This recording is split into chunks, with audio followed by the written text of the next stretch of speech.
السلام علیکم ورحمۃ اللہ وبرکاتہ۔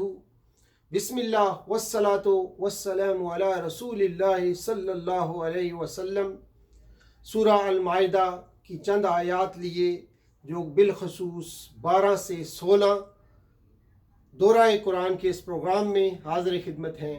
ارشاد باری تعالیٰ ہے، اعوذ باللہ من الشیطان الرجیم، بسم اللہ الرحمن الرحیم، وَلَقَدْ أَخَذَ اللَّهُ مِيثَاقَ بَنِي إِسْرَائِيلَ صدق اللہ العظیم۔ رب اشرح لي صدری ويسر لي أمری واحلل عقدۃ من لسانی یفقہوا قولی۔ اللہم ارنا الحق حقا وارزقنا اتباعہ وارنا الباطل باطلا وارزقنا اجتنابہ، آمین یا رب العالمین۔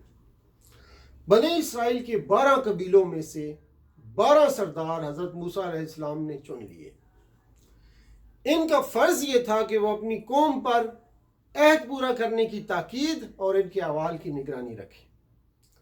عجیب اتفاق یہ ہے کہ ہجرت سے پہلے جب انصار نے لیلۃ العقبہ میں نبی اکرم صلی اللہ علیہ وآلہ وسلم کے ہاتھ پر بیعت کی تو ان میں سے بھی 12 ہی نقیب نامزاد ہوئے جنہوں نے اپنی قوم کی طرف سے رسول اللہ صلی اللہ علیہ وآلہ وسلم کے دستے مبارک پر بیعت کی۔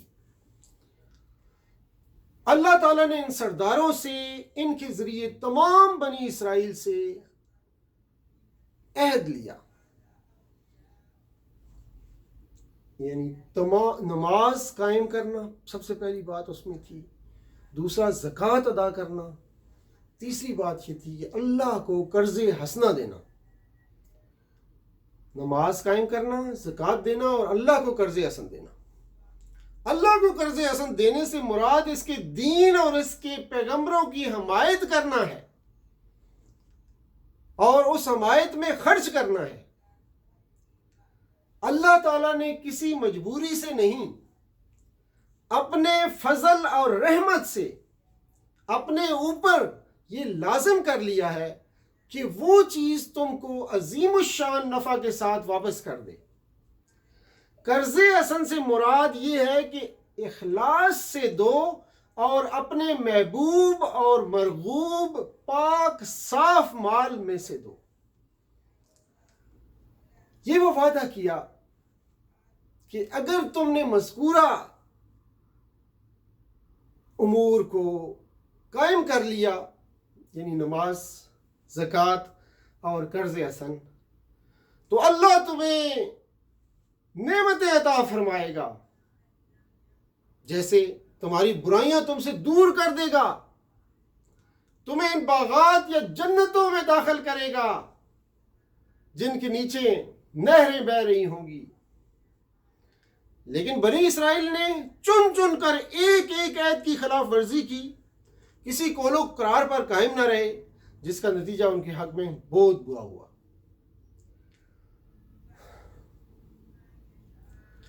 فرمایا وَأَقْرَضْتُمُ اللَّهُ قَرْضًا حَسَنًا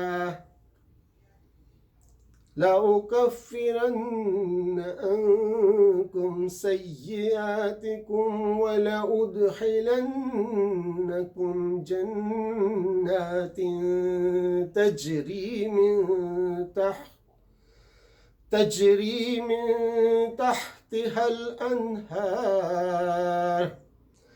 فَمَن كَفَرَ بَعْدَ ذَلِكَ مِنكُمْ فَقَدْ ضَلَّ سَوَاءَ السَّبِيلِ۔ آگے آیت 13 نمبر میں کوئی یہاں اس آیت کریمہ میں ایک سوال کا جواب دیا جا رہا ہے۔ پھر اس عہد کے ساتھ بنی اسرائیل نے کیا کیا، پورا کیا یا توڑا؟ یہاں بتایا جا رہا ہے کہ انہوں نے اس عہد کو توڑ دیا، جس کی وجہ سے اللہ تعالیٰ نے ان کو سزائیں دیں۔ کیا سزائیں تھیں؟ اللہ تعالیٰ نے ان پر لعنت کی، ان کے دلوں کو سخت کر دیا، ایسے کہ واعظ و نصیحت ان کے کسی کام نہ آئی۔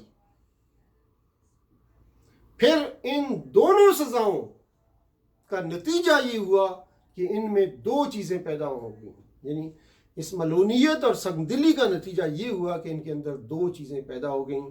پہلی چیز تحریف کلام اللہ کے کلام کو تبدیل کرنے لگے۔ دوسری چیز قبول حق اور نصیحت سے متاثر ہونے کا مادہ ختم ہو گیا۔ اسی طرح علمی اور عملی دونوں قسم کی قوتیں یہ لوگ ضائع کر بیٹھے۔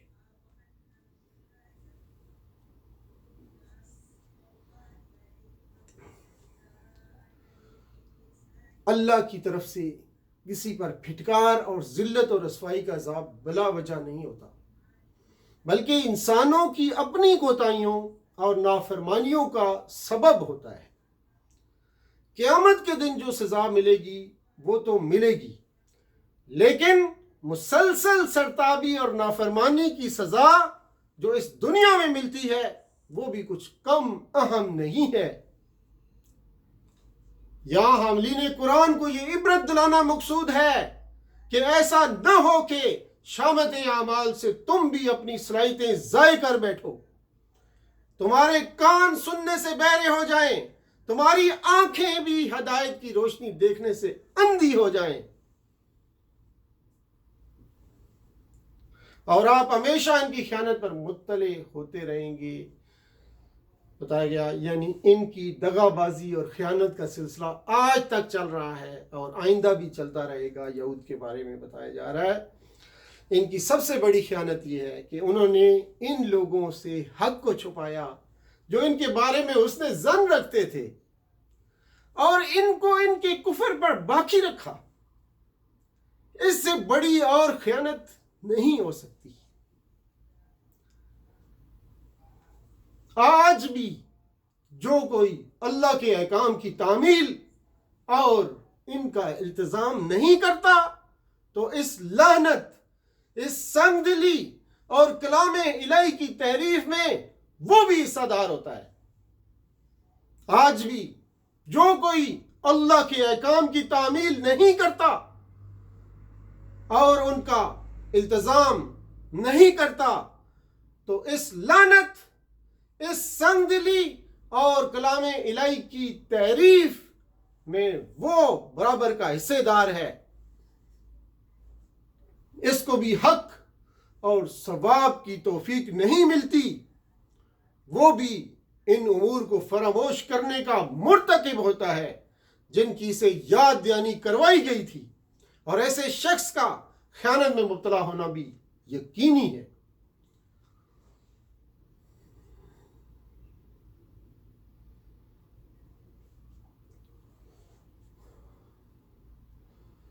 فرمایا وَلَا تَزَالُ تَطْلِعُ عَلَى خَائِنَةٍ مِّنْهُمْ إِلَّا قَلِيلًا مِّنْهُمْ فَاعْفُ عَنْهُمْ وَاصْفَحْ إِنَّ اللَّهَ يُحِبُّ الْمُحْسِنِينَ۔ یہ تھی پچھلی آیت، تو آیت نمبر 14 میں بتایا جا رہا ہے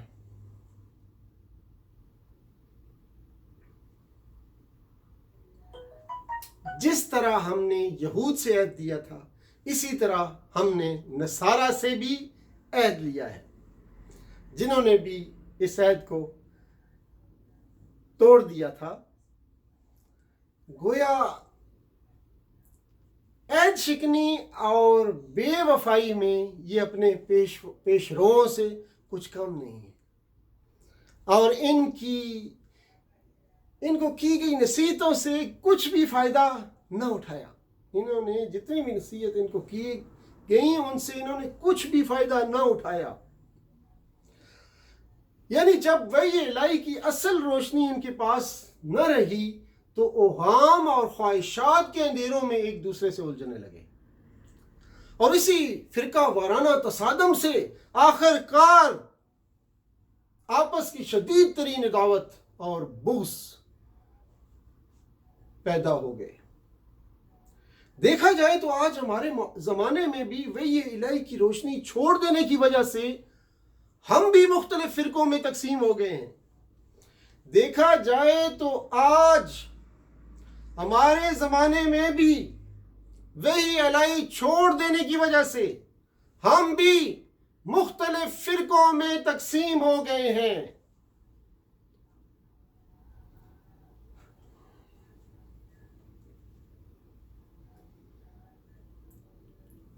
آیات 15 اور 16 میں یہاں سے سب یہود و نصارہ کو خطاب ہے، اور ان سب کو حکم دیا جا رہا ہے کہ اب بس اس آخری پیغمبر صلی اللہ علیہ وسلم جن کا ذکر تمہاری کتابوں میں تحریفوں کے باوجود موجود ہے، اب بس ان پر ایمان لاؤ۔ یعنی یہود و نصارہ جو وحی الہی کی روشنی کو ظاہر کر کے خواہشات کی تاریکیوں میں اور بامی خلاف اور شکاک کے گڑھوں میں پڑے دھکے کھا رہے ہیں، جس سے نکلنے کا بحالت موجودہ قیامت تک کوئی امکان نہیں ہے، ان سے کہہ دو اللہ کی طرف سے سب سے بڑی روشنی آ گئی ہے، اگر نجات ابدی چاہتے ہو تو اس روشنی میں اللہ کی رضا کے پیچھے چل پڑو۔ ان سے کہہ دو اللہ کی طرف سے سب سے بڑی روشنی آ گئی ہے، اگر نجات ابدی چاہتے ہو تو اس روشنی میں اللہ کی رضا کے پیچھے چل پڑو۔ نور سے مراد یہاں پہ حضرت محمد صلی اللہ علیہ وآلہ وسلم ہے، جن کے ذریعے اللہ تعالیٰ نے حق کو روشن کیا، اسلام کو غالب کیا، شرک کو مٹا دیا۔ فرمایا یا اہل الکتاب قد جاءکم رسولنا یبین لکم کثیرا مما کنتم تخفون من الكتاب ویعفو عن کثیر قد جاءکم من اللہ نور وکتاب مبین یہدی بہ اللہ من اتبع رضوانہ سبل السلام ویخرجہم من الظلمات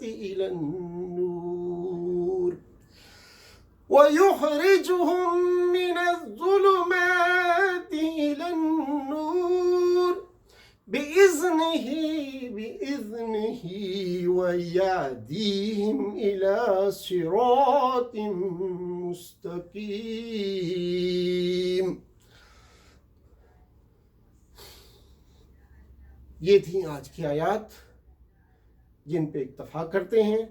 انشاءاللہ اگلے پروگرام کے ساتھ حاضر خدمت ہوں گے۔ وآخر دعوانا ان الحمدللہ رب العالمین، والسلام علیکم ورحمۃ اللہ وبرکاتہ، وصلی اللہ تعالی علی خیر خلقہ محمد وعلی آلہ وصحبہ اجمعین برحمتک یا ارحم الراحمین۔